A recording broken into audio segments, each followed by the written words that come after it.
don't like it, learn to love it because it is the best thing going.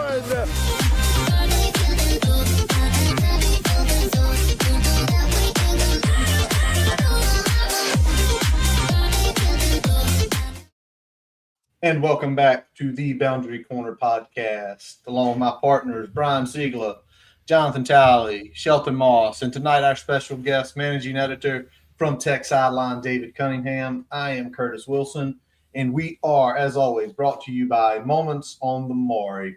Looking for a weekend getaway this spring, summer, or fall? Moments on the Maury might be exactly what you're looking for.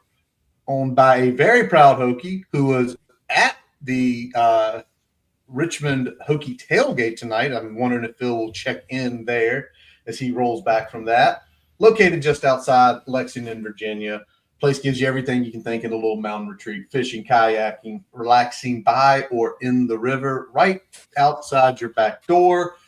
If you're interested in that, click and point your phone at the QR code at the upper left-hand corner, and it will take you right to their page. Also, check out their Instagram, Moments on the Maury. Man, we're all back together with one of our favorite Hokie people out here in David Cunningham. What a night it's going to be. Everyone is bespectacled tonight, and this is in honor of DC. I appreciate it. You guys having me on. And Tally got on and was like, everyone needs their glasses on, and hey, we're rocking them. Hey. I can't see without mine. I know some people probably can take theirs on and off, but mine have to be on. I can definitely do this. By the way, making his grand return, because the man has been working his butt off, supposedly, for the last 5 months. Shelton Moss makes a return, supposedly. Shelton, how you living, man? I'm doing good, man. This is the best time of the year where all of the college sports are over. David knows the grind, although he's still working too because he's got to deal with all the commitment stuff.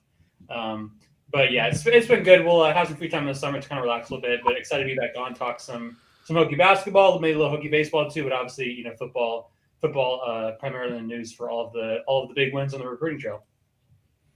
Yep, absolutely. Yeah. Tonight, we are going to be talking a little bit of everything.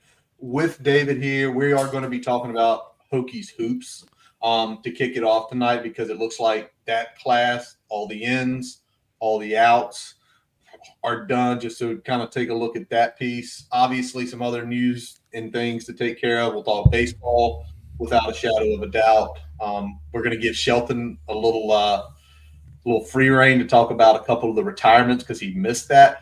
He tried everything when that broke to get on, but it just did not work out that week. So we're giving him his own. And then obviously we're going to talk recruiting because it's at a level we have not seen in a very long time here at Virginia Tech. Everyone in the comments is excited about the recruiting, Curtis. Oh, I mean, who isn't?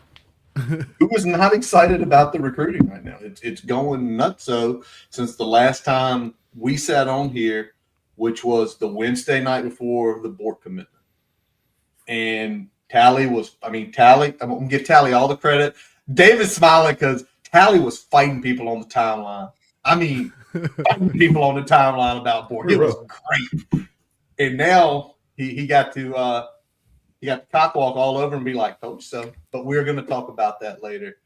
But with our buddy David Cunningham, managing editor Tech Sideline, we are going to kick it off with basketball tonight. And David, first of all, how you been? It's been like 2 months since we saw you. We were talking about spring ball and stuff and the end of basketball season. Life good? It's been good. Funny, I joked on our Tech Sideline podcast probably a month ago. It's like, man, you might slow down a little bit now. Like, not like there's anything going on. And, well, since, Virginia Tech has had its president and its athletic director retire, and the Hokies are hot on the recruiting trail on top of basketball transfer portal. And you throw in all the stuff going on with the Board of Visitors right now and the changes in Blacksburg, and there's a lot going on. I haven't gotten much of a break, but it's been good and always a pleasure to chat with you guys. I appreciate you guys having me on. it does feel like a completely new era with everything going on between Sands, Witt. You got Franklin in house doing his thing. You had a couple other retirements that are coming down the pike. As of June 30th. I mean, it's really kind of like a brand new, fresh start, almost top to bottom in the athletic department. So it's been an exciting time, but I'm sure it's kept you busy. Yes. Well, and we went through 2+ months, almost 3 months of head coaching search in the fall.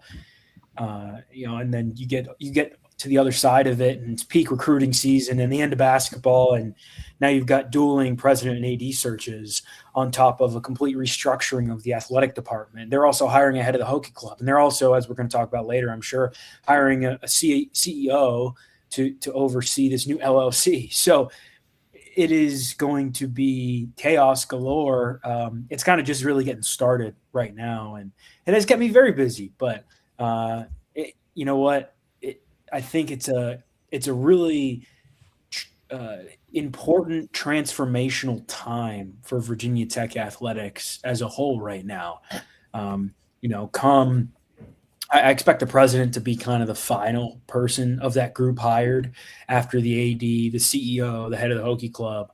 And when we look back after the president is hired, my guess is, a year, maybe a little more than a year, dating back to when James Franklin was hired. And you can say that probably at 5 of the most prominent positions at the entire university, there has been change. Knock on wood for everyone involved, it has been positive change. Obviously, it doesn't mean we don't know what's going to happen after that, but they've kind of laid down the foundation so far. It is. It's definitely interesting to see what's going to happen with that, and we're going to talk about that a little later, because I'm going to tell you the research I've been doing on that and seeing the other schools doing it is pretty wild. But let's kick to basketball, because to our knowledge, David, everything is done, right? Everybody who's staying is staying. All the guys out are out, and everybody coming in is in. I would assume so. I would assume so. They picked up a commitment from Ethan Copeland, from a guard from Stetson, probably a week or two ago. I would imagine he's probably the last one. But also, you never really know in this day and age, Curtis, because there's a European international aspect to this as well, right? Hokie's got Avdalis in June last year. They got Antonio Dorn around the same time. So we'll see. I would expect that the roster to pretty much be finalized, but it wouldn't shock me if, for either the men or the women, if there's kind of a surprise international addition. Got it. All right, so we'll definitely keep our ears and eyes open for that. But let's talk about the 6 guys who are in. You got Coil Attack coming out of Oklahoma, Miles Heide from San Diego State, Isaiah Elohim from FAU, a borderline 5-star when he came out and went to USC a couple years ago. Jalen Curry out of Oklahoma State, Sanjina, I just butchered the hell out of that name, but y'all know that's me, from NC State. And then you mentioned Ethan Copeland. Do you have any one of these guys that's that's like the guy they needed? Because we'll talk about the turnover in a few minutes here, but they needed to land that type of player for this upcoming season, because it seems like the Hokies might become a transfer portal basketball school. Well, I think the additions of the 3 guards on the wing, and Elohim and Copeland and Curry are all huge. I think those 3, you had to replace Jalen Bedford and Jaden Schutt, and Isaiah Pasha for what that's worth. I mean, to be fair, the Tech has a pretty good core trio of Ben Hammond, Tyler Johnson, and Amani Hansberry. That's a fact. They're pretty talented guys. Amani Hansberry is an all-ACC pick coming back. But you need guys around them. And I think that trio of guards, a little bit different skill sets. I think, as you mentioned, Curtis, Elohim coming from FAU, he was really, really highly touted kid, started his career at USC. I think him and Curry, who's from Charlotte originally and played for Frank Martin at UMass, I think those 2 guys are going to be instant impact. Copeland, I'm interested to see. He's a 3-point shooter, and he was on fire at Stetson this year in the A Sun. I think those three guys are really important because you have to have quality depth. And I think Curry adds a little bit of versatility as a ball handler. He's a little on the shorter side. I don't know how much you want to play him and Ben Hammond together, but he also provides you the option to do so. So I like what they've done in the backcourt. I think that has shaped up pretty well given, where it was. I mean, they lost Avdalas, Bedford, Pasha, and Shoot, and they added these three guys, and you're not going to be able to completely replace them, I don't think, but I think they did a pretty good job. Yeah, I love hearing that. And, when you look at the guards, we also got to look at the front court a little bit too, because you do have Hansberry coming back, but you had Gerdock and Dorn both exiting the portal. Guys like Atak and Heidi coming in, are they going to be able to kind of fill those roles in a similar way? I know they're probably not quite size-wise matching up to the departures, but what do you feel about those guys? Well, I think Atak is really interesting. He's got a unique skill set. He's like 6'9".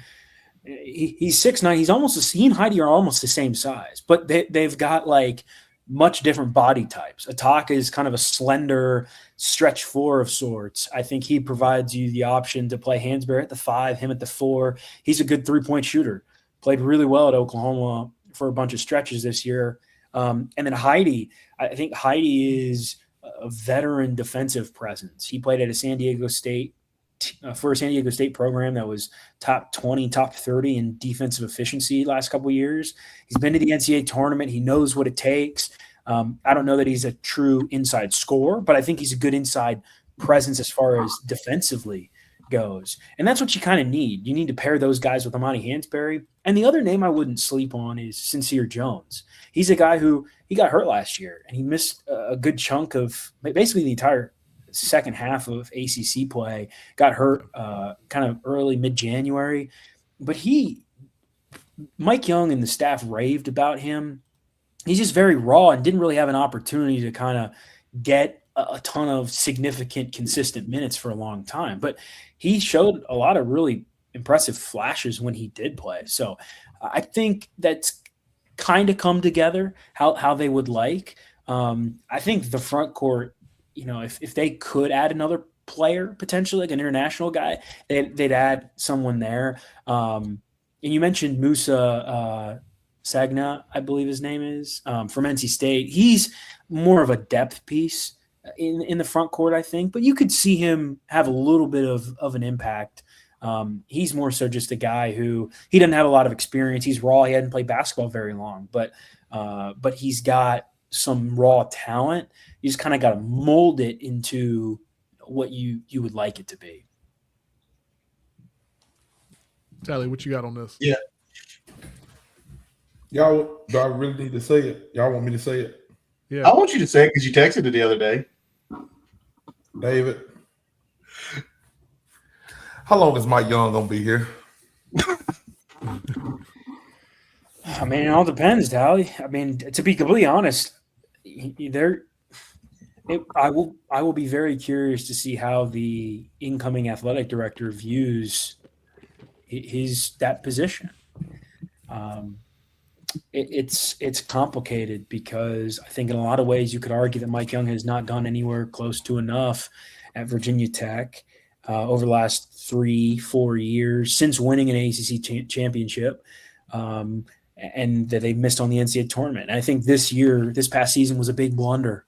They had the right roster. They increased their resources, just didn't get it right. I think it was a big make or break year. The difficult part now is that you're going all in on football and in terms of resources going really all in on football, as you should. And you're seeing that pay off, as we'll talk about with recruiting later, and also the staffing and everything going on with the football program is in the right spot. But it is very difficult to compete in men's basketball right now if you don't have the proper funding. And if you're not funding it competitively year over year over year. And Virginia Tech did last year, but hasn't really increased the funding for this year, which makes it really tough. It's not really a black and white answer, because a new AD could come in and feel like, hey, we're going to shift some resources around and fund men's basketball more. Or a new AD could say, well, we're going to go try to find a coach who will come in and do something more with the resources we have. It's complicated because I think he's well liked by a lot of the donors, but at the same time, there's a little bit of donor fatigue, I think, and you got to continue to raise money in this environment. I don't really know how long he's going to be here. It's a tough question to answer, and I think everyone around the program knows that they have to be better. And is that 1 year, 2 years? I'm not really sure, but you got to make the tournament, and they were really close.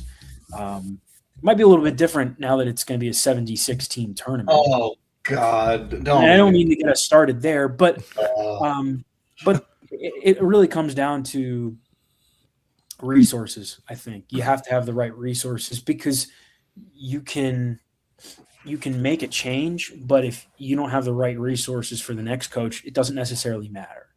So it's kind of a case-by-case situation, but his seat is warm. Everyone understands that. Everyone understands that they have to win, and they have to win now, and they're doing it with little resources. I know Shelton wants to add something, but this is the last year of his contract.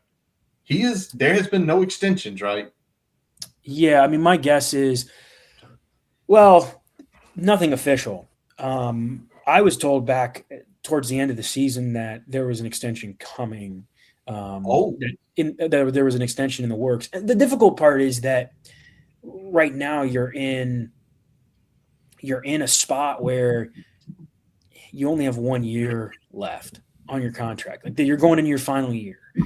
It's really hard for not just recruiting, but for everything, to kind of coach on a 1 year deal where you don't know what your future is going to be after the season.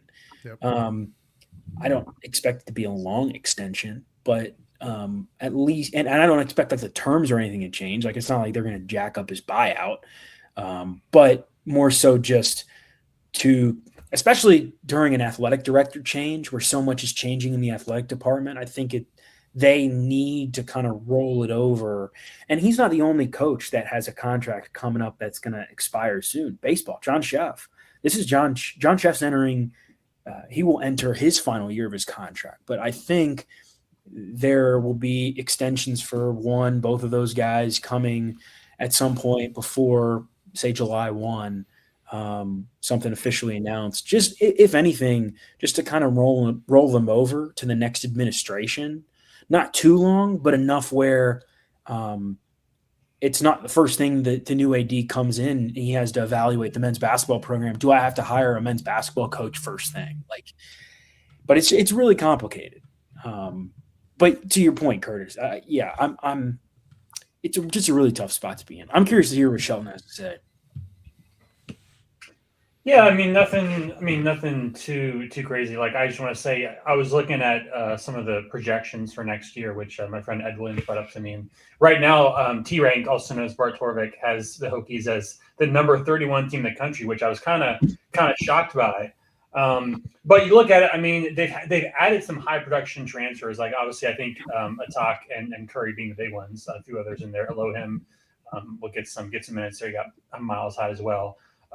So I think Mike has done a good job of kind of assembling, a decent cast of characters that have produced at previous D1 schools, and just making the most with the budget that he's got. But I was certainly very surprised to see that Tech projected that highly in the rankings. I just, like last year, they weren't, we didn't really know as much about last year's team with just how many unknowns there were, and obviously Neo coming over from Europe. They weren't very projected very highly in the preseason polls. But this year is different, and they've got actual encore production from guys that play at a good program. So I'm excited to see it. They got to stay healthy. That's a big thing. Yep. Well, that burned them last year on top of all the other problems with closing out games. It's hard to win consistently in the ACC if you're not healthy, especially if you're dropping close games that, you really had in hand until the final 2 minutes in most of those contests. And to Shelton's point, I mean, you see them ranked that high and it does give you like a little bit of pause because, you lost a good chunk of talent, but at the same time, you're bringing in a lot of production. So, it seems like, at least from a strength standpoint, they're giving that a lot of kudos on what Mike Young and Virginia Tech have been able to do in the portal in terms of just production coming in. Just interested to see with, basketball, as Curtis said earlier, has kind of become this, live and die by the transfer portal. You got the production in here. You got to make sure that this is the right mix of characters, get things to gel. And I know it's easier in basketball than football, much less of a dice roll. But we saw, stretches last year where some of that continuity didn't really gel the way that you wanted to in key situations, especially down the stretch in some of those games. So hoping that the mix of characters is working out better this year than kind of what we saw last year, even though the talent level overall was pretty high on that team. But sometimes that just didn't equal wins. Yeah, and to what you said, David was perfect. And if you think about last year's team, injuries, can they stay healthy? Because that team, when it was healthy, it was kind of an unseen. It's a good question. Keep that up there. We'll let you jump on that one next. But it was kind of an unseen because if you remember early in the season, and they'd grab rebounds and go on fast breaks, alley-oop dunks, attacking the rim. That's something we hadn't seen a lot with Mike Young. He usually used to get the rebounds, like go run the set, not attack. And then Toby gets hurt, Neo gets hurt, where it's like we can't even do that anymore because it looked like there was going to be a different element there. It wasn't going to be the typical Mike Young stuff. But let's go to Dwight's question. What is the basketball identity under Coach Mike Young? I think that's a great point that sometimes may get lost because he's been here 2018, right? 2019.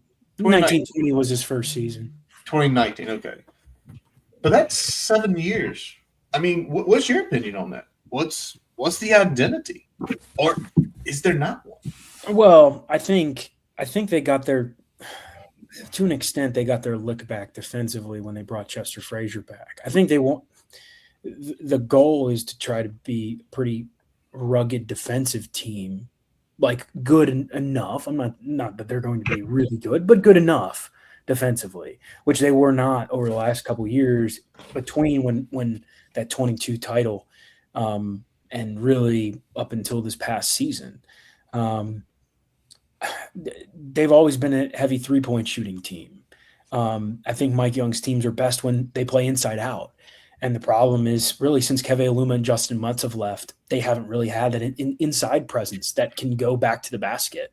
I think Amani Hansberry did at times, but I think even to an extent, Toby Lawal was very limited at what he could do. He wasn't a true kind of throw it inside and he's going to create. I'm interested to see what steps forward Amani Hansberry can take. I would say as far as style goes, last year's team was not a good representative of what they're trying to accomplish because they took a risk with Avdalas and basically said, we're going to give you the keys and kind of make you the focal point of everything. And it didn't work. It flamed out. And that's why in January, when Avdalas was not playing well, you saw them make Ben Hammond the focal point. And Ben Hammond kind of took it and ran with it. He played really well. But you got a shifty point guard. You've got some guys who can shoot. But you really just want to, Mike, I would say, run good sets and play inside out. You can't be one-dimensional. And I think at times Tech has not been good enough defensively, not been multi-dimensional. And the difficult part is they were probably a shot or two away from making the tournament last year. But that's just the way the dice rolls at this point. I wonder if the guys that they picked up in the portal is kind of them getting back to what they want the identity to be. As far as you've got some good shooters, you've got a couple guys that have the capabilities to slash, but you want to stretch the floor and play a little inside out. And I think Heidi gives you a little bit of an inside game alongside Hansberry. But I'm also still curious to see how it fleshes out. I think they got too caught up in the Avdalas spotlight last year. Avdalas is this high-profile guy coming in. You want to please him. You want to kind of play the way he wants to play, and it didn't work out.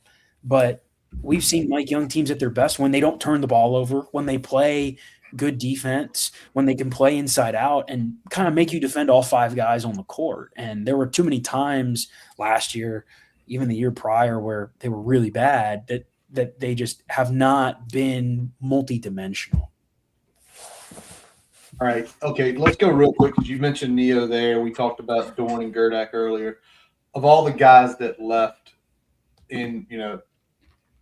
Tyler Johnson was another one. No, Tyler Johnson came back. Excuse me there. Who am I missing here? That left? Yeah, that left. Which one hurts the most? Like, who truly hurts the most from not only maybe a team chemistry standpoint, but maybe just in general, like that guy with these other they're 31 now. They could have been 21 if you had this guy. Yeah, I mean, I think of Dallas. It would have been good to have Dallas for another year, but that's really that's really hot, really cold, in my opinion. Yeah. Like, there's not really a good middle ground. You're going to be really good or not, because it's either going to work or it doesn't. In my opinion, the biggest one is Gerdak. Like, Christian Gerdak played really well as a true freshman, and Mike Young told David Teal down at ACC spring meetings that it was a financial thing. He went to Rutgers. Gerdak he really liked Virginia Tech, really good, humble kid. All my conversations with him, he really liked the situation he was in, but I think, he was probably 4th or 5th on that list of guys to keep, below the 3 they kept. And unfortunately, the money didn't seem to work out. But Gerdak was a very rugged guy who, he had 17 and 19 in that win over UVA on New Year's Eve last year. He can go get you some rebounds, especially on the offensive end. I think he kind of embodied what Mike Young wanted to do, the way he wanted to play. What I will say is I think Miles Heide is an upgrade defensively, and I think some of the other guys are upgrades as far as athleticism, because Gerdak didn't have a big vertical. He didn't jump up and grab rebounds, but he was great in terms of positioning. I think shoot could be a quote-unquote big loss, but at the same time, I think it's easy to kind of replicate, I should say, three-point shooting. And that's really all shoot was. He was a three-point shooter who you ran off screens, and I think that's basically Ethan Copeland, except he hasn't done it as high a level. Your shoot got picked on defensively by a lot of teams. Florida State, Luke Laux came out and said it, like, "Hey, we're picking on shoot." So I don't know. I think Gerdak is the one that's really the most difficult to replace. The others, I think you wouldn't like to lose them, but you understand it a little bit more. But Gerdak is one who is just like, he's a quality big who played well for you. He could have been better in a bigger role. Can I ask, if you're able to answer this, how much for Neo to go to UNC? How much bigger was the number that you've heard? If you can say, if you can't say, then that's what it is. I think it's like 2.5. Okay. All right. Okay. I don't think it was. I think it was right around 2.5. Maybe a little closer to 3, but Tech wasn't going to be able to keep him anyway financially, regardless of what. Even if the number didn't change, it stayed the same. Tech wasn't really going to be able to keep him. That's the tough part, man, in men's basketball. Not to rant about this, but the price to compete is continuing to go up. And unlike football, which everyone knows all the resources have to go to, men's basketball, the price is exponentially growing. And if you are not increasing your what you're putting into the program every single year at a similar rate, you're not going to be as well off in terms of resources. Virginia Tech is going to be one of the best financed football programs in the country under James Franklin. That is a fact. But men's basketball is completely different. And the difficult part is there are a lot of other programs in the same boat that, like, you've got to fund football. You got to make sure all your ducks are in a row with football. And then you got to help men's basketball as best you can. Obviously, Duke, Carolina, Louisville, a little bit different story, Virginia. But, a team like Notre Dame's running into this, where you got to put all your ducks in, or all your money in football, and, try to do the best you can with men's basketball. Wake Forest, a little bit different, but I think that answers Bruce's question a little bit.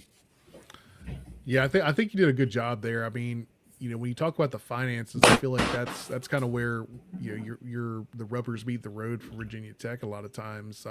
You talked about the growth.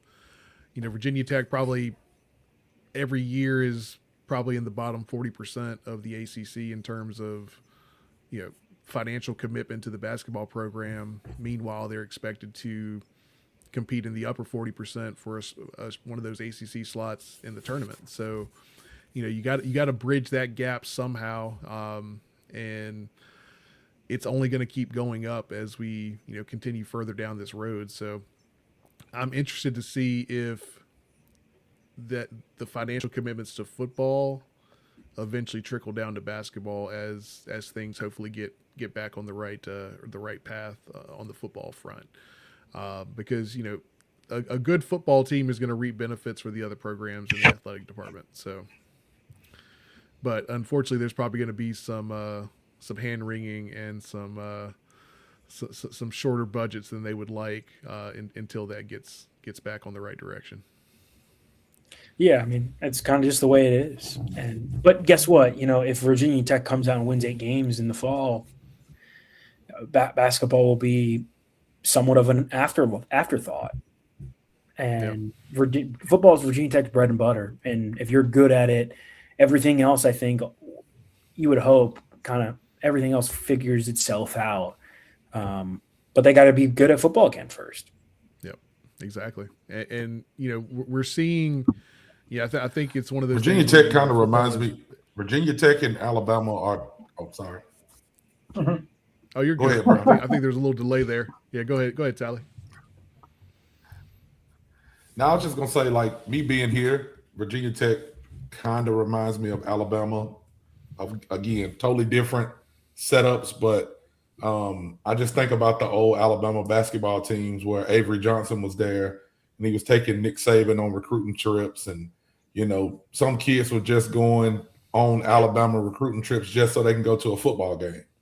We had some Huntsville kids that went down to Alabama and played. And I just think about, like, how they had to recruit back then before they built the basketball program up. And then when they got Nate Oates, Anthony Grant was there. So Alabama basketball wasn't this, powerhouse. And I don't even know if we call it a powerhouse now, but it wasn't to the level that it is now. And I know a lot of that takes money, but it started with football being good for a long time. So the basketball team had to ride the coattails of Nick Saban and that football team and those national championships just to start getting their piece of the pie. But I also look at what Mike Young does when you talk about the identity of the basketball team. And again, I'm not comparing the two, but I think that his philosophy and what he wants to run is similar to what Nate Oates runs, because everybody on the floor is kind of an option to score. They stretch the floor a lot. They don't have a lot of big guys that are going to go back to the basket. It's maybe one guy. But even when they do have a big guy that has his back to the basket, it's more of he can guard the one, because he's that athletic. And again, that's the quality of recruits you're getting. But I've seen Mike Young go out and get somebody like, I think David said, like Kevaluma or Justin Mutz, that are undersized 5s or 4s, but they're able to guard these guards. And I think that's kind of the system that he wants to run. But I think where we just get into the trouble is that our guards are not the same as somebody like an Alabama guard because their guards, they had Nelson running guard or small forward, which was like 6'10". We just don't have that luxury. But then you do get a guard that is 6'8", 6'9", like Neo, and he shit the bed. No shade to him, but it just didn't work. So it's just kind of my thoughts of what I think, kind of what Mike Young looks at or what he is trying to do. Because the year that they won the ACC championship, you can kind of see the interchangeable. I think Nate Oates calls it positionless basketball or something like that. Don't quote me. But they run all different positions. Everybody can do it. You know what I'm saying? Now, you may have somebody like Sears that's going to have the ball in his hand most of the time. That would be like, Ben Hammonds. But I don't know, man. That's a good question about Dwight. I was thinking about that. But I'm interested to see what we look like if football takes a step up. Yeah, I like that comparison. When football takes a step up. All right, so we're going to close the door on hoops. Obviously, a lot still to go. I don't even think the schedule's finalized yet, is it? I know you put something up the other day, David. They got the Charleston Classic. Is that Thanksgiving weekend? It's the weekend before Thanksgiving. I think I do that. I got family in Charleston. I can go down there. Curtis was trying to go. I was trying to go. Find a trying to reason get to down go. there. Yeah, I mean, we're going to Charleston in like 3 weeks, so yeah. And usually the Cozo down there can get tickets to different events. So yeah. I think it's the weekend of the Miami football game. So no. Well, that's in Miami this year, though. So yes, South Beach or Charleston, maybe we'll see. All right, let's flip over and talk Hokie Ventures. Friend of the program now, Doug Ballman, first reported, along with your colleague Andy Better, about the Hokie Ventures, about the stuff being basically sent to whoever it's got to be sent to establish it's going to be a business. BOV meeting very, very soon. June. I think it's Monday. Is it June 8th or June 1st? next Monday, Tuesday. Monday, Tuesday. So June 8th and 9th to effectively, I mean, there's not going to even be a shadow of a doubt it's going to get passed. It's going to move forward. And I don't think they would have let it come out that Hell no, they wouldn't. if it wasn't going to already have a handshake deal that they were going to move forward with this. 100%. But looking into that and then seeing things like this again, Franklin was down at the tailgate tour tonight. I'm still waiting for Phil. Phil, where are you? You're supposed to be coming on, giving us all of the insight of what happened out there. But looking at some of the other ventures, you got Clemson Ventures, like Kentucky's one. They're saying it's going to look similar to the Michigan State one. I mean, to me, Virginia Tech for the first time in a long time is ahead of something, right? Because this isn't like we aren't that 65th program. We're effectively going to be one of the first 15 to do something like this, right, David? And when obviously you got more privy, Andy doing the research, Doug doing research, y'all all kind of sitting there figuring it out. What was like the first response at Tech Sideline when it's like, holy crap, that they're actually going to do this?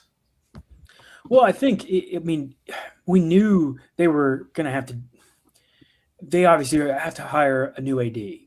100%. But I think it's the perfect time for Virginia Tech Athletics to rebrand and restructure itself. You're replacing all the big positions. You got a new football coach, and you got to do something different. I go back to Whit Babcock in August going to the Board of Visitors and essentially sounding the alarm on this and raising the alarm and saying, university, we need to be better, but the university also needs to give us more financial help. And the response by the university was to say, hey, here's $229 million. We're going to go all in and we're going to fund this thing. We're going to give you the resources. But we also want to make sure we've got our hands on it and are putting it in the right places. So they've got an athletics committee on the board of visitors now. They've got an athletics investment oversight committee that is directly overseeing the finances.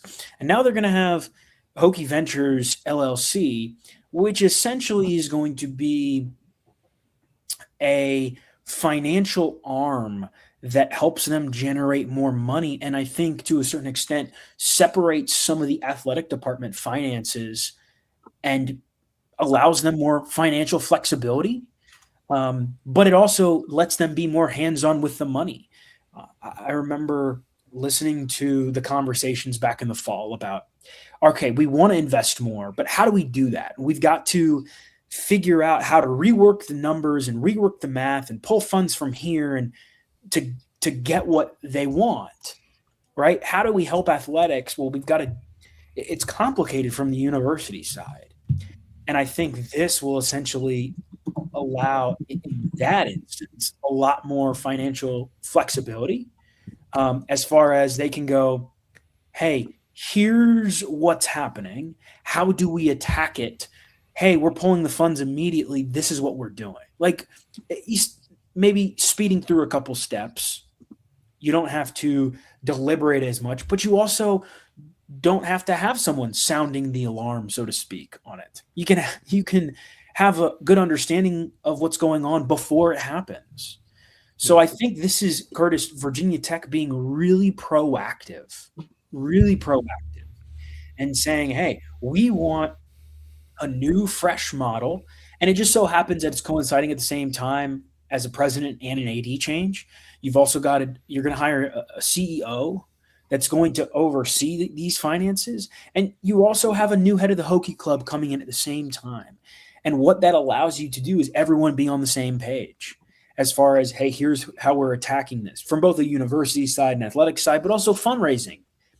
I think it will be a good thing for Virginia Tech, and it is innovative and it is unique. And it's not going to be exactly like Clemson Ventures or what Kentucky's doing or what Michigan State or Utah are doing. I think they're going to take some bits and pieces from it all, but put a Virginia Tech spin on it a little bit and make it cohesive and make it so everyone understands what's going on. And it's not, hey, we're leaving athletics kind of on its island and just hoping it survives and it can come and ask us for resources.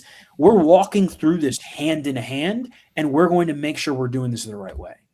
Yeah, and one of the things that I've heard, we can say the buzzword here, the buzz phrase, institutional alignment, that James Franklin has preached since he's come on board.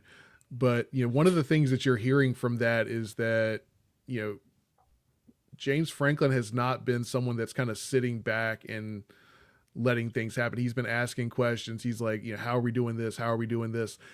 This gives you the ability to answer those questions quickly, to move when you need to move.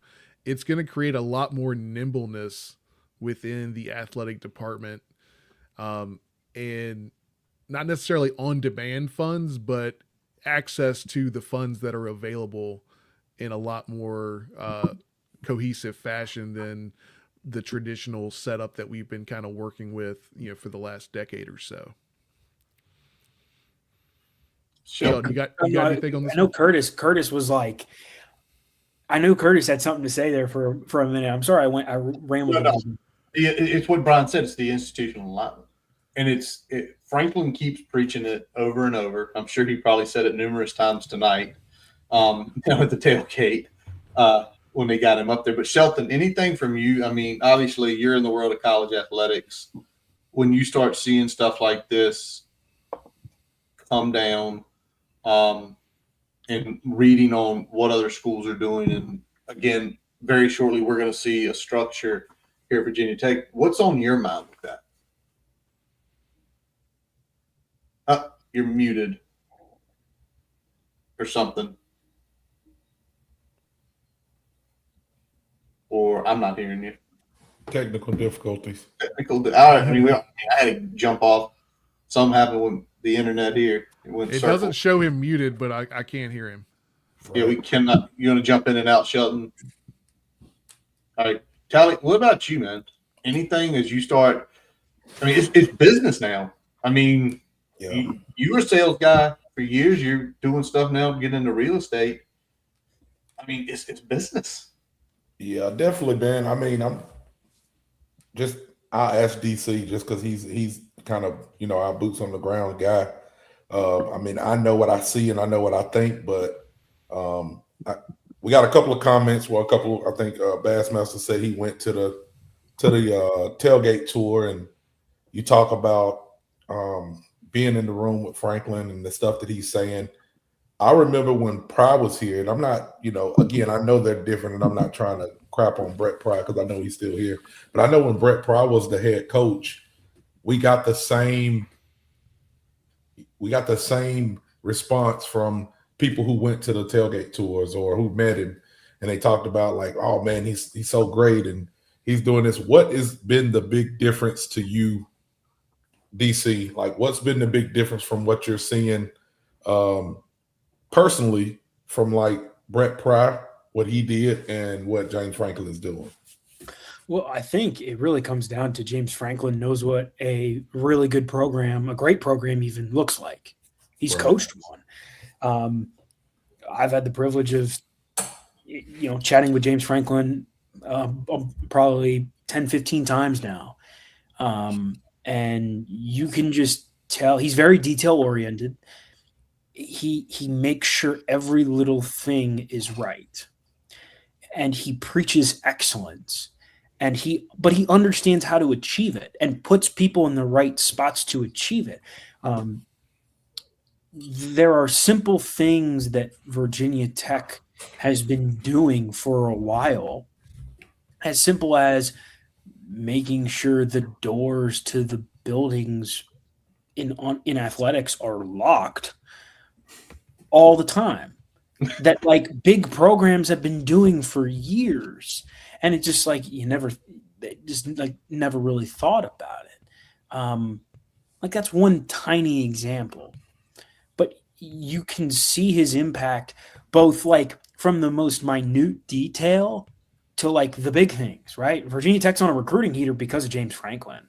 Right. And what I think is really unique, Tally, is he worked with president and AD at Vanderbilt. And then he worked with about 3 different presidents and 3 different ADs at Penn State. And then he's now worked with Sands and Babcock at Tech. He's going to have a new AD and a new president and a new CEO. But he's comfortable in that environment because he knows what he needs to succeed. And he's going to have a hand in hiring some of those people, but he knows what it takes, the kind of resources it takes. I go back to what Jay Pearson said about how James Franklin still to this day will carry around what the Board of Visitors, the funding plan from the Board of Visitors and what it's doing. James Franklin carries that around because he is on it and wants to make sure everyone else is around him is on it too. He holds people to a high standard. And that might sound like on the surface, like, oh, well, like everyone kind of does that. I can tell you it's different. Yeah. It is a different feel. And I'm interested to see the carryover effect it has when these next couple people are hired and they move into this new era where you have an LLC and you're trying to be, as Brian said, more nimble with your finances, because again, that's kind of the goal of all this. James Franklin has signed off on this essentially. Like, I don't know that you'll get a verbal, until it actually goes through. You'll get a verbal, oh yeah, from James Franklin, like, yeah, I'm on board with this. But like, they wouldn't do this if James Franklin wasn't okay with it. And he knows it will help the program because they will be able to raise funds in better and unique ways and have different approaches while doing it. So I think he brings a very detail-oriented and go-getter mindset. And it is, what's the word I'm looking for? is very contagious. He surrounds himself with people that are very like-minded, that notice the little details and preach excellence and want to get every little thing right. And that's just not something that the previous head coach, he didn't know because he'd never been a head coach before. It's something that happens when you hire, I would say, one of the best coaches available in the business right now. You hire someone who's done it and has won. They know what they're doing. Sheldon, now that you're back, do we have a mic? Nope, still nothing. Still nothing. Hang on. Got it now. There we go. Hey. I had the wrong setting on. That's yeah. So, did you want me to get my thoughts on the LLC stuff first? Yeah, absolutely. Jump in there first. Yeah, jump on the LLC stuff again. Yeah, just real quick. I mean, so I think this is the future of college athletics, at least at the Power 4 level. Kind of delving into like the business and marketing side, because I think traditionally athletic directors have not, aren't necessarily super business savvy people. The job is more about fundraising and hiring coaches and kind of schmoozing with big wigs, but kind of having a more fully developed LLC to focus on marketing and revenue generation is I think the way that we're going to see this go forward in the next few years here. They call themselves a nonprofit. I'd be very interested to see how long that can sustain itself, or what the tax implications are there. I also think I'd also be interested to know what's going to come of the issue with regards to employment, because as you guys know, that's been one of the big issues with regarding the restrictions on transfers and NIL stuff is the issue of employment, which we're talking about in Congress nowadays. Obviously, there are tons of challenges with employing athletes, schools directly employing athletes, because you can't have collective bargaining for public employees. But if you shift that to a separate model like an LLC or what Kentucky is doing, you could maybe theoretically get away with that. I don't know exactly how it's going to play out, or if we would see athletes become employees of these LLCs if they take on that mantle. But needless to say, it is a very interesting development, and I think we're going to see more schools kind of take on that model. So I'm excited about it. Sheldon, you brought up a good point with kind of the future of potential, direct pay for athletes and have them as employees.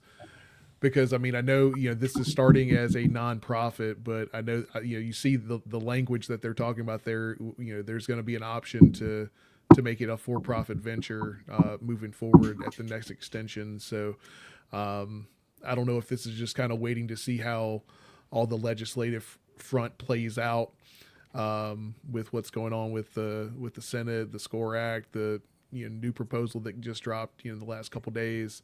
How far that makes it kind of through the halls of Congress there, but it's going to be interesting to see how that plays out and what impact that has on Hokie Ventures from a long-term standpoint, if they move towards more of a for-profit structure at that next extension. I want to add one more thing real quick. Brandon Hall, Virginia Tech CFO, he came from Clemson and was at Clemson when Clemson started Clemson Ventures in 2024. Yep. So they have familiarity with this background understanding. A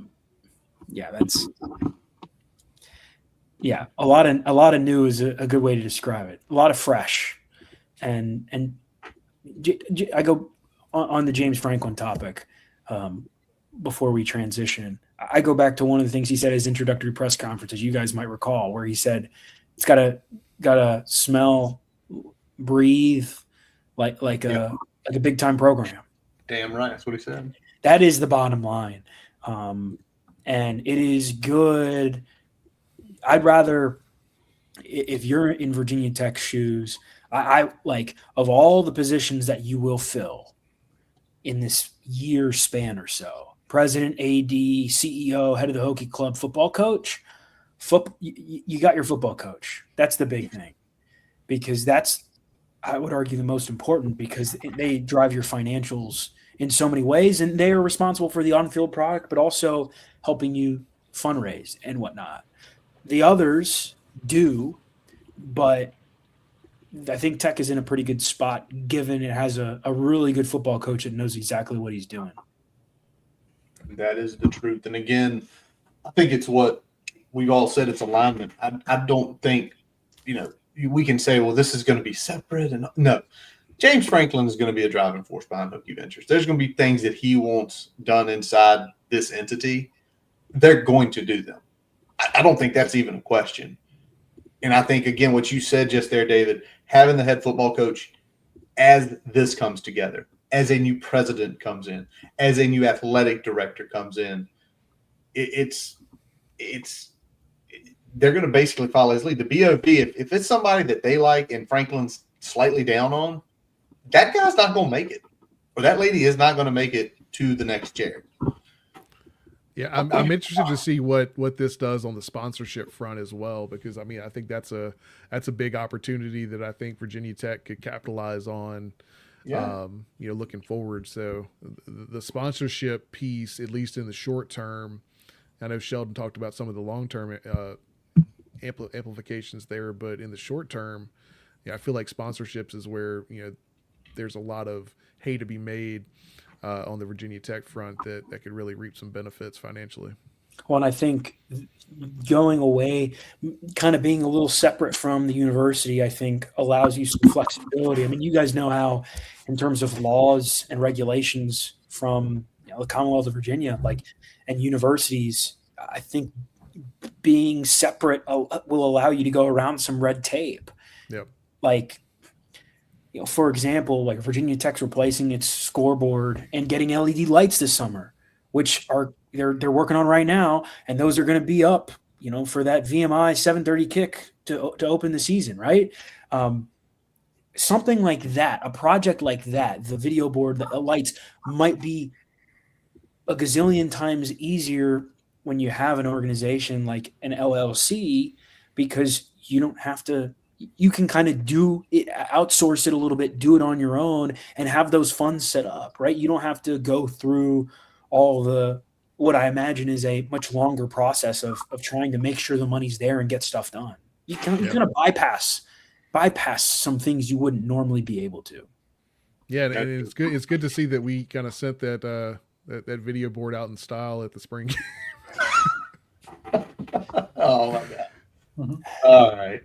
Well, let's move on. Again, more with Hokie Ventures and stuff. Again, as everything starts releasing, we'll talk about it more. Y'all mentioned the stuff that came out today from Capitol Hill, which is crazy. We're a college football, primarily podcast, talking about Virginia Tech sports, and it's like, Capitol Hill, did you see this thing that came out today? And it's like, I feel like that could be a 6-hour episode to get into all that stuff, because it's so many things coming down. But I'm going to stay away from that. Yeah, because also there's some things to like and some things that I'm like, yeah. I like the tampering thing. Let's get that going and get Ole Miss and Clemson just want to kill each other. All right, real quick, baseball. Baseball made the tournament, and I think it had been foreseen for the last few weeks, especially after the Clemson series. Okay, there. They had a nice little run. Nice run, nice run in the ACC tournament. And then they get shipped out west to the 51-6, right? 51-6. Let me make sure it's here. Yeah, 51-6 UCLA Bruins. They are the number 2 seed. Obviously, somebody mentioned, was it you, Shelton? David Shelton, one of y'all said Evans heading that way. Yep. Shelton, you said that, right? Yeah, Evan Hughes heading that way, going to be calling the game. Listen, I was talking with Phil here the other day. It's baseball. You're in, you have a chance. Because baseball, every single one of us have played it. Myself and Tally have our kids who play it. Weird stuff happens in baseball. So you got a shot if you just go play. So Shelton obviously saw this team early. David, you've been kind of covering them on and off. What do y'all feel? And whoever wants to say it first, go. What do y'all feel about just this team in general making it, and any possible chance we're looking on Sunday night, because they're Friday, that they've done the miraculous? Sheldon, you can take it. Yeah. Well, yes. I did see them for the season opener all the way back in February, but I will say I think it's a very different team than the one I saw back on the season opener. They're playing a lot better. They're pitching better for sure. I'm looking at the numbers right now. 30-24 overall. Not super impressive, but they had the 7th most difficult schedule in the country. So they loaded up really, really heavy on their non-con schedule, and that was a major reason why they got in. I think also the reason why they got so much respect from the committee getting a 2 seed, which most people didn't expect. But the counterpoint to that is that you get matched up against the best team in the country, which is not ideal. But I mean, I was not able to watch the team a ton just based on my work schedule, but certainly they, like I said, they've been pitching a lot better. I think their offense is more balanced than it has been in years past. Guys like Ethan Ball hitting the cover off the ball, a few others. So I mean, yeah, like I said, I don't have any special insight.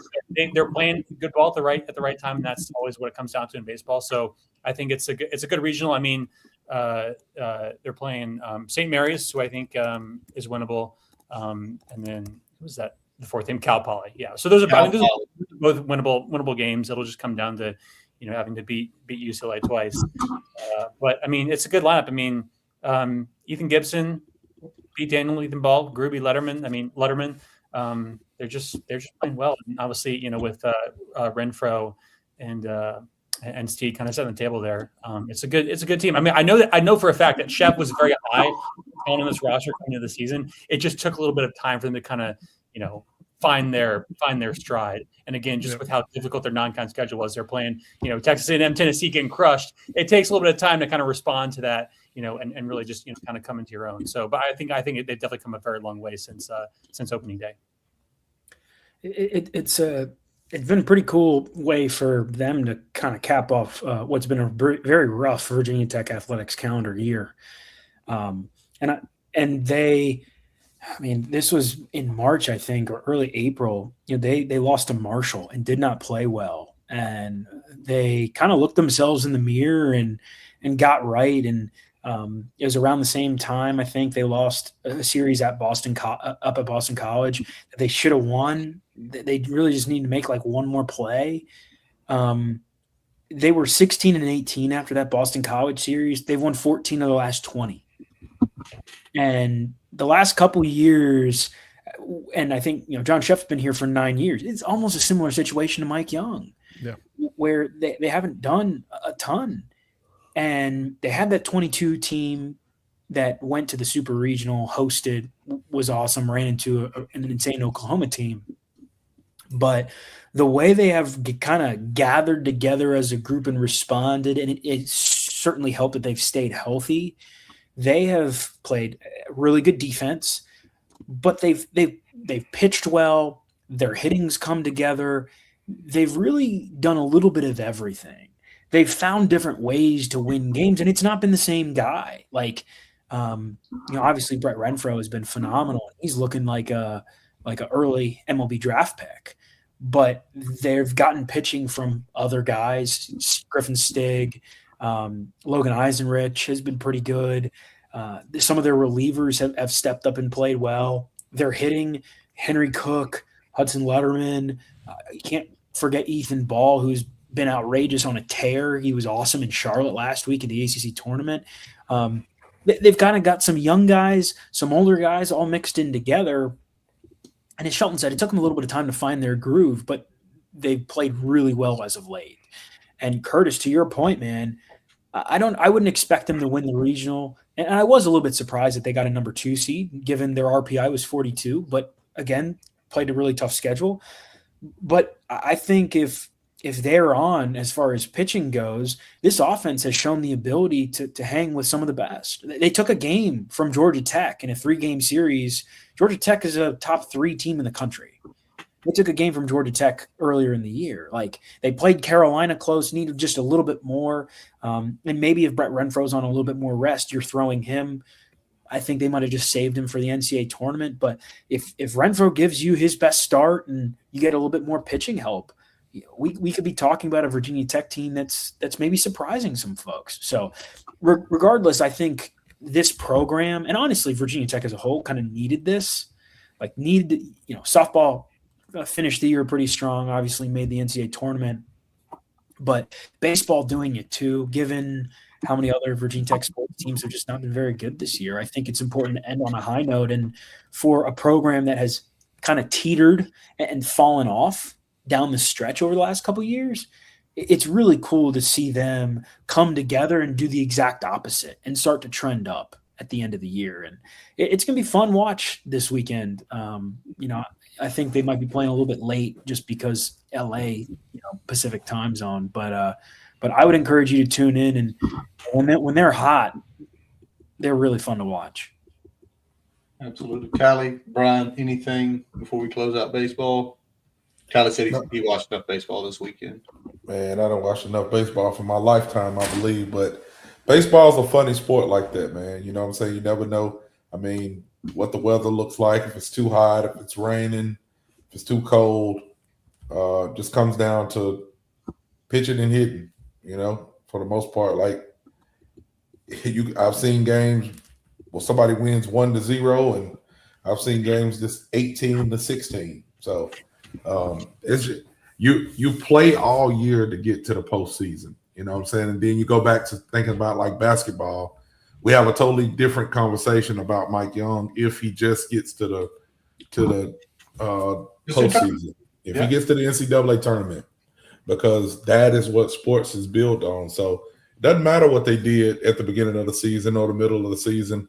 They're going to the tournament. You know what I'm saying? They're playing in the postseason. So, yeah, they got a tough draw. I don't know how far it goes after getting in, but that's a step that you take when you're trying to build the program. So I'd like to see them go win a couple of them and move on. So I'll be watching.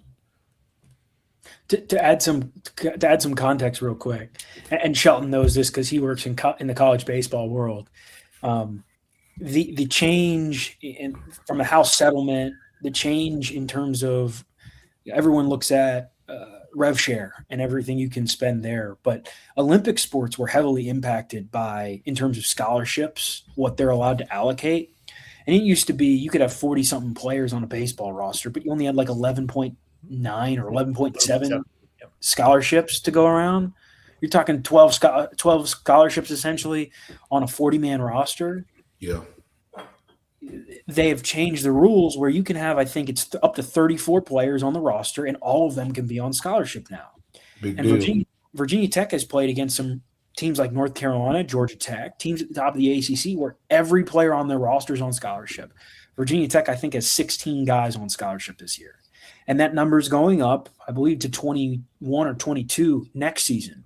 They're going to fund it better. But it's really impressive when you put it in that kind of context that some of the teams the Hokies are competing against, they got more scholarships. Chef has recruited really well, and I think they've run into the injury bug here over the last couple of years. Guys just not been able to stay healthy, particularly pitching. And it's kind of been the perfect mix, and now they're in the postseason, and I think it'll be really neat to see them play. And, the hope is you got a lot of young guys, Ethan Ball, you got to build on that. And I think it can be really exciting for things to come. Like, look at next year. They have recruited some really, really, really good talent in Virginia, in the Mid-Atlantic. Interested to see if they can kind of build on it. 100%. And as far as if Renfro is healthy or not, we're going to know, because as much as people will say, you got to save him if you go to UCLA, it's baseball. You got to get to UCLA. You do not throw your number one pitcher. So many times you see people do that. Oh, but we could save him for the next game. The next game you might be getting eliminated. You got to throw him number one, get him out there. All right, let's move on. Shelton, how long do you want the floor for the Sands and Babcock retirements and what they brought? Just a few minutes. I mean, it's just a few minutes. Okay. Shelton missed the announcement of Tim Sands retiring and Whit Babcock retiring. And again, when we talked about that, he tried to get on. It just did not work out with his schedule. So, Shelton, how do you feel about these guys and everything that they've done in them effectively retiring? You can throw a Berlin kicker in there if you want to. And a Berlin kicker if you want that, because it's happening in 30 days. About it. So, I mean, first off, I would say on Sands, like I thought about how I wanted to kind of think about this. I do have some level of sympathy for administrators in today's age, just with how much uncertainty there is in college athletics.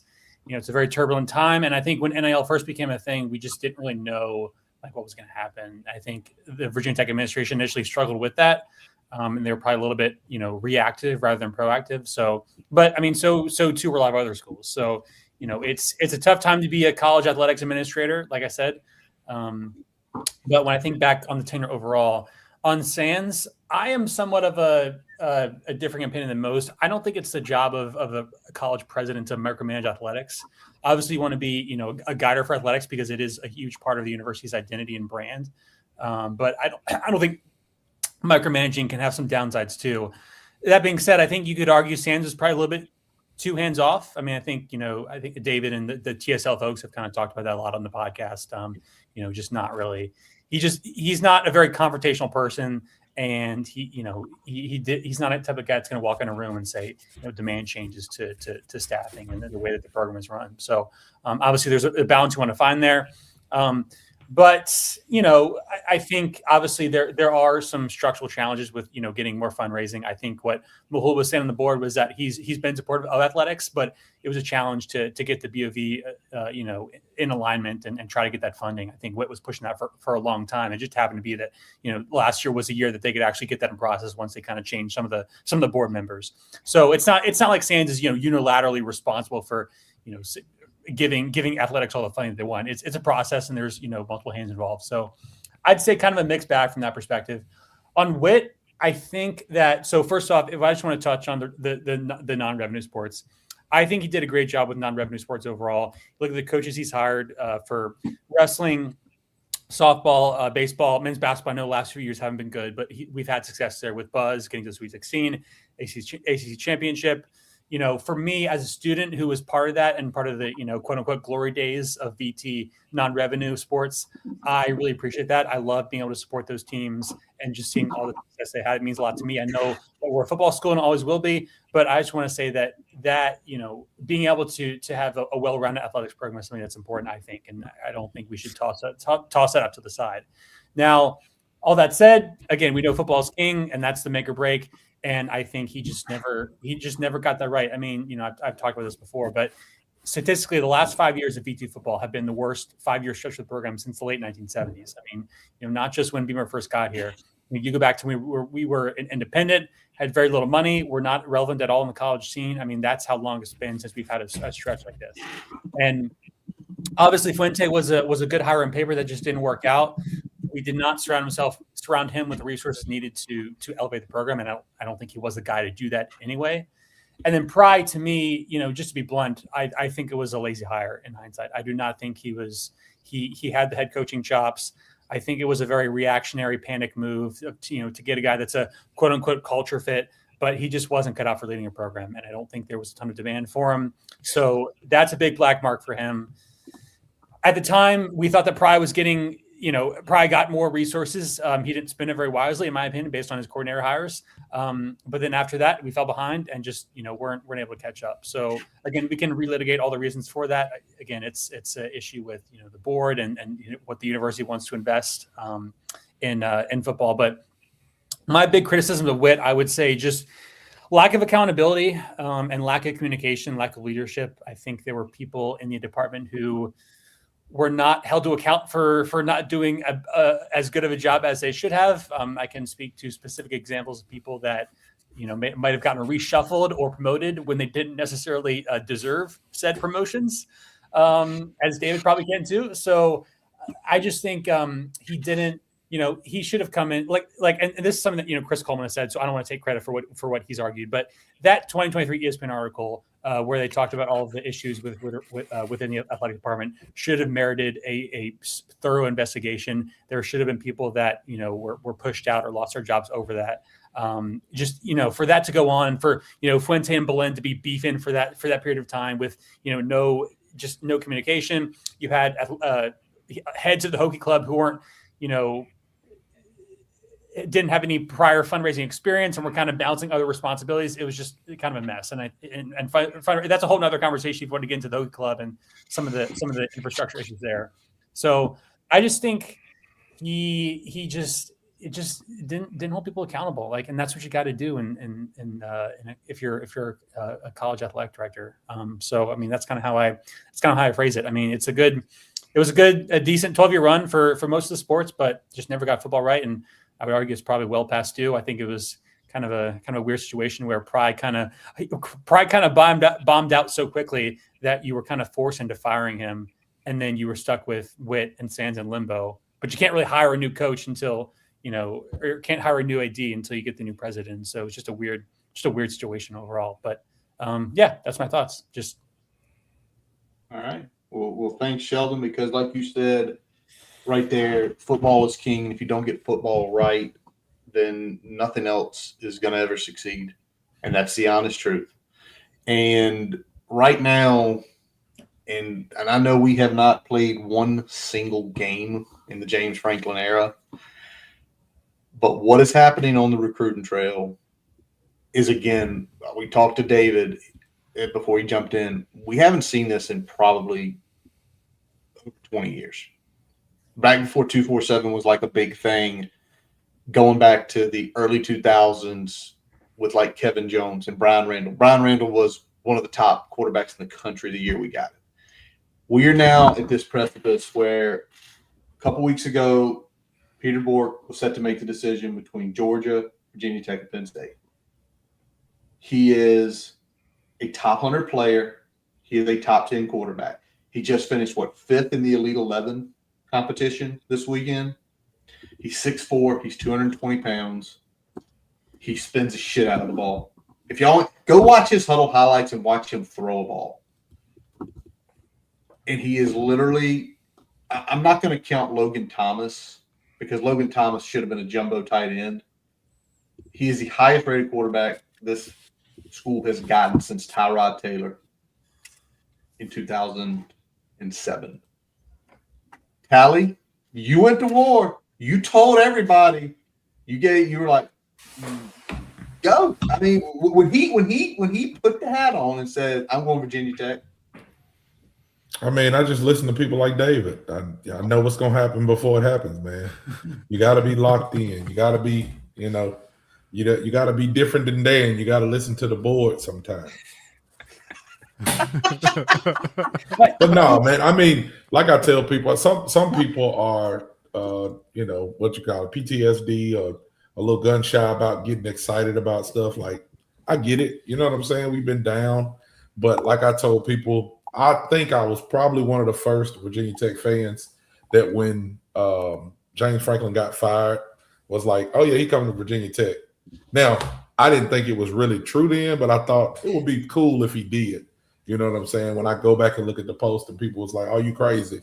We don't want him, or he's going to be – I'm like, I don't think we've ever seen somebody like him at Virginia Tech, just what he brings, a coach of his stature, number one, because – I know that, most Penn State fans say stuff like, he doesn't win the big games. It may be true. We'll see. We haven't got to the big games yet. I'm just saying they put Virginia Tech and VMI at prime time 7:30 or 7 o'clock as the first game. That's a 10 o'clock game, my time. You know what I'm saying? Like 10 o'clock a.m. They're just putting that game there because James Franklin is the head coach, and they want to see what his first team runs out of the state of the tunnel to enter Sandman, what it looks like. So how you sell that to recruits is, I'm going to get the eyes on you. You know what I'm saying? We got a primetime game playing VMI, and we were a 3-9 team. He's already has a proven record that he can put people in the league, the coaches around him and stuff. And the big knock was, he doesn't, he screws quarterbacks over. I'm like, maybe, I'm not advocating for him because I haven't watched it enough to know.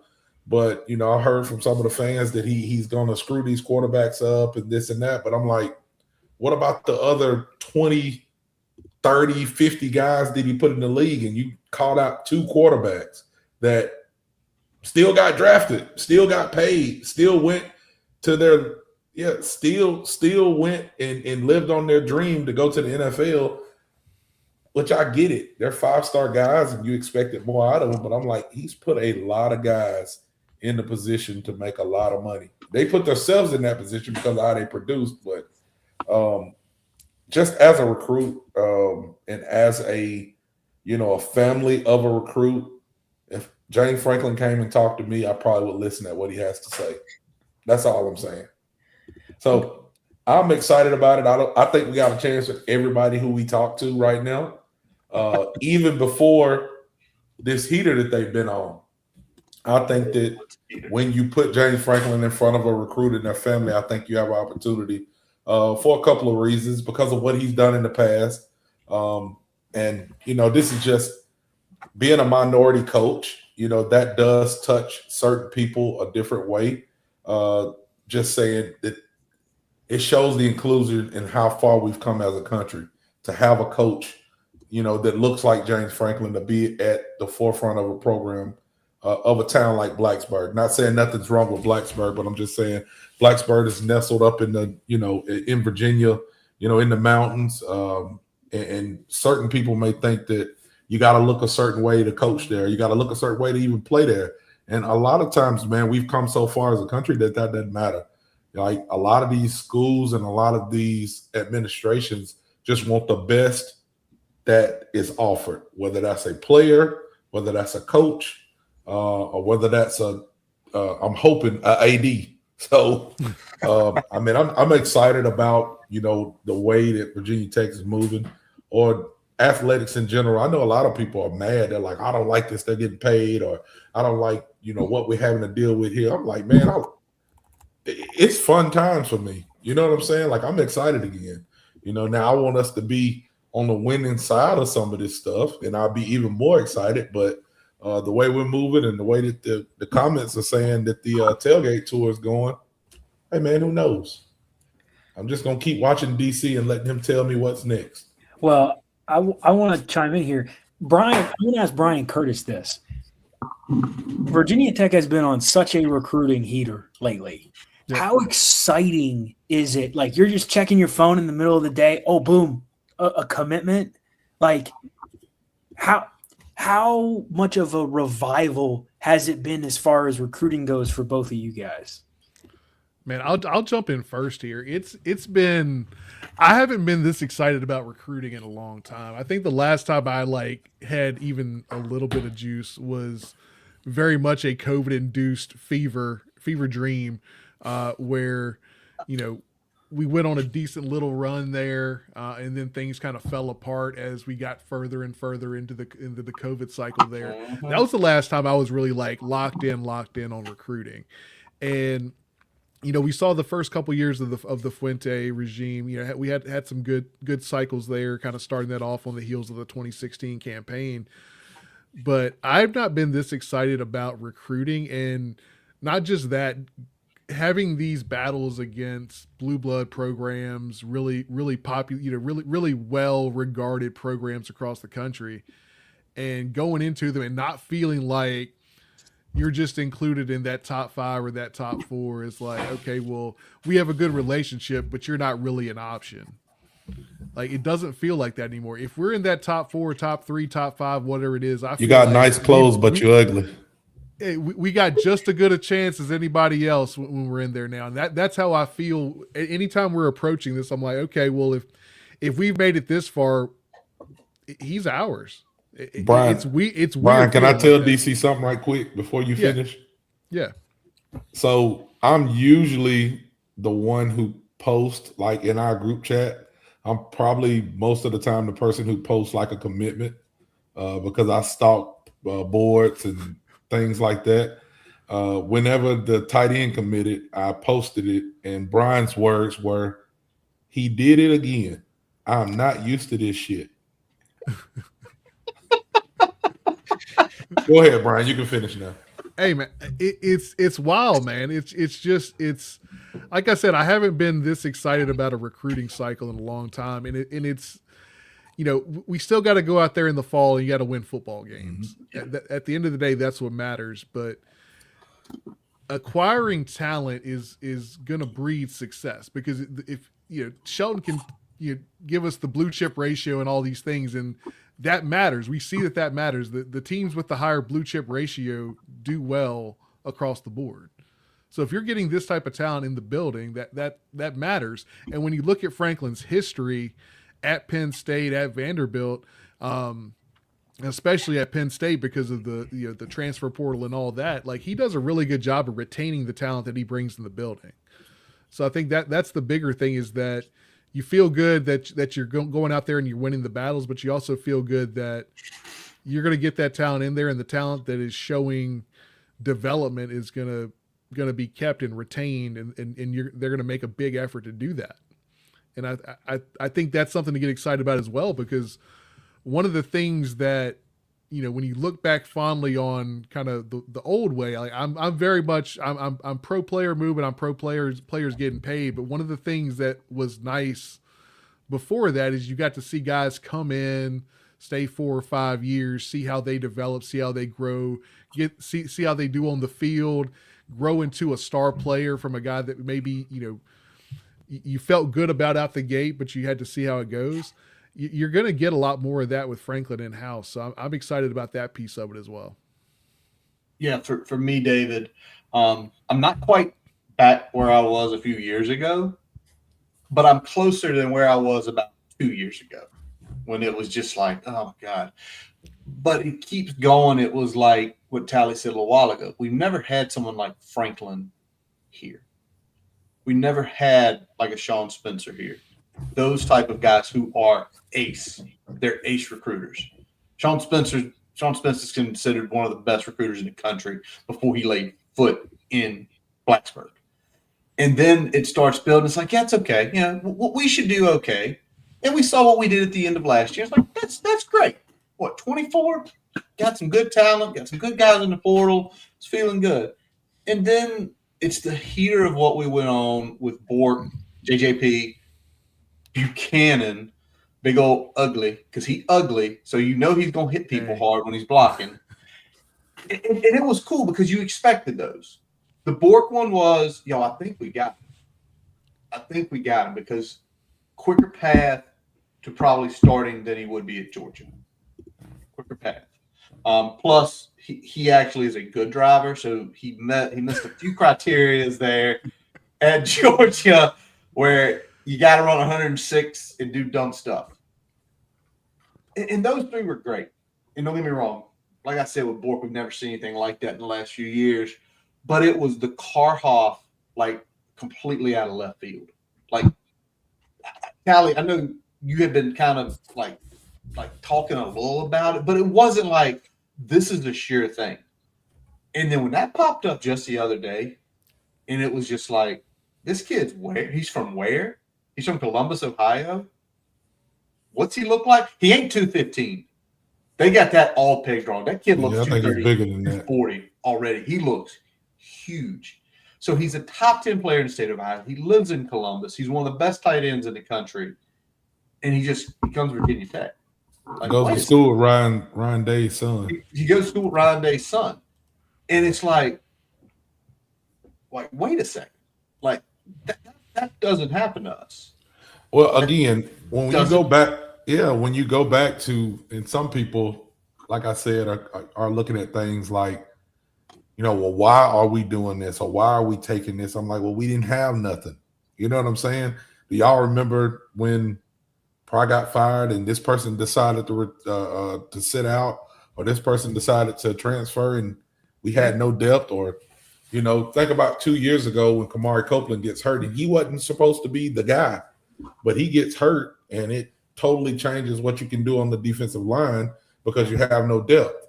You know what I'm saying? So that you have to, in today's football, when you get 105 scholarships, you have to maximize every scholarship that you have. That's why they're taking 3 running backs and 2 tight ends, maybe 3 tight ends, and putting pressure on people to get in. If you go, I can't remember which running back said it, but it's like whoever did the piece and asked him, why now? I think it may have been Kobe that interviewed him, and he's like, I got to get in. I would hate to not get in and not have a spot in something that I think that they're building something special. So that's why you're seeing these high level guys coming out of left field Even though if you look, or if you catch DC on the right day, he'll give you a little bit of a inkling of what's happening, but he don't give us much, but he'll give you a little bit if you catch him right.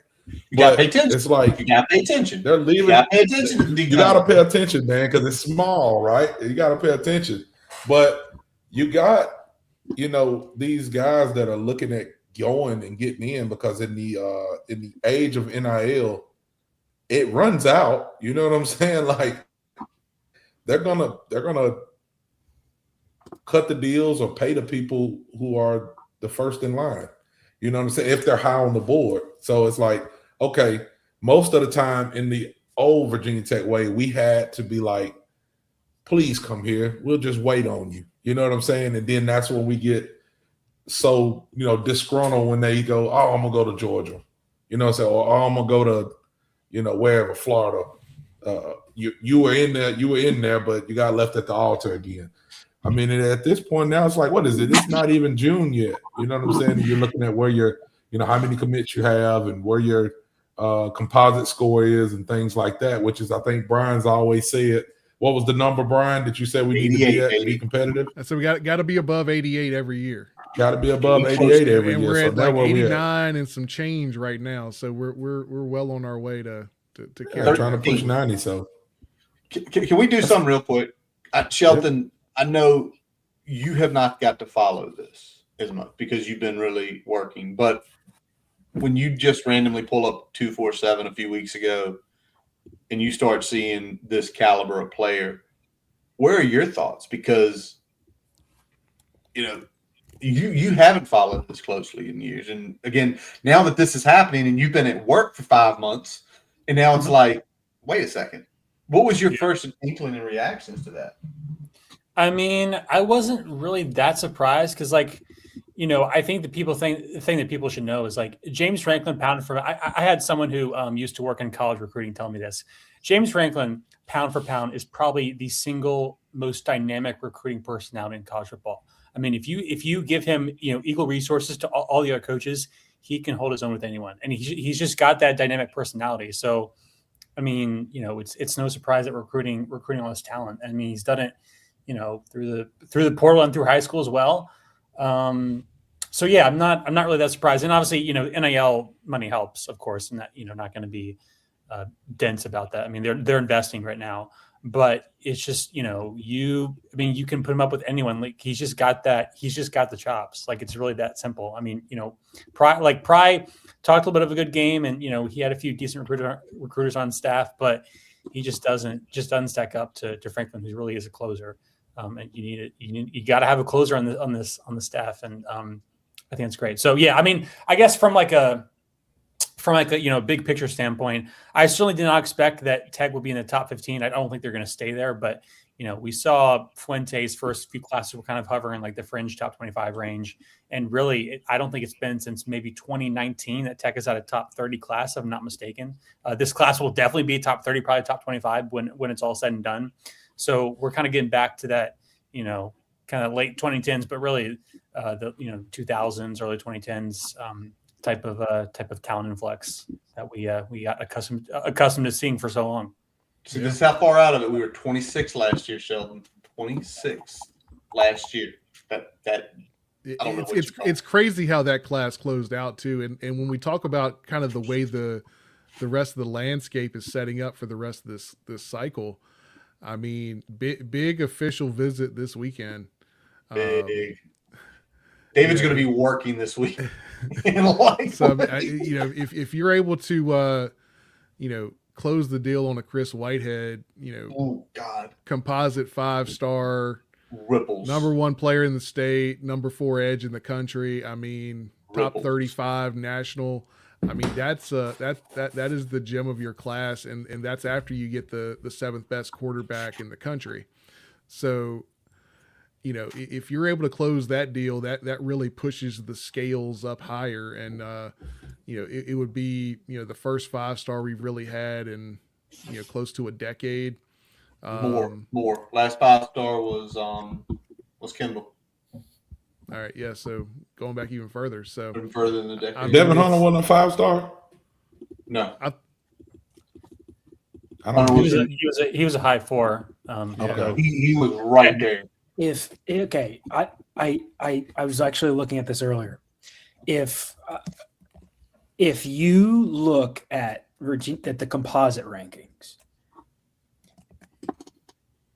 Whitehead would be the 5th highest ranked recruit in Virginia Tech history, behind Kevin Jones, Kendall Fuller, Tyrod Taylor, and Marcus Vick.